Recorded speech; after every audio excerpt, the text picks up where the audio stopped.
শুভ দুপুর বন্ধুরা, চলো চটপট করে তোমাদের সঙ্গে আজকে দুপুরের মেনুটা শেয়ার করে ফেলি।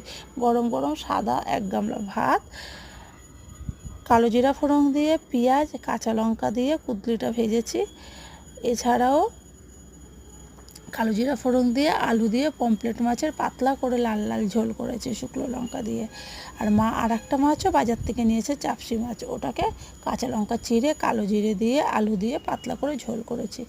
আর এই ছিল আজকে দুপুরের মেনু। এছাড়াও একটা স্পেশাল খাবার রান্না করেছি। বোনের ক্লাসে আজকে লাঞ্চ পিকনিক আছে, তাই বোন বলেছিল হোয়াইট পোলাও করে দিতে, ওটাও তোমাদের সঙ্গে শেয়ার করে দিই। চলো, এই দেখো আমার সমস্ত রান্না কমপ্লিট হয়ে গেছে। আজ বাইরে তেমন রোদের তেজ নেই ঠিকই, কিন্তু যেন প্রচণ্ড গরম, আর গরমে ঘামিয়ে যাচ্ছে। আমার স্নান হয়ে গেছে, একটু পরেই আমরা লাঞ্চ করতে বসবো। আর চলো তোমরা আমার ভিডিওটা দেখো, আর আমার চ্যানেলটাকে প্লিজ সাবস্ক্রাইব করো।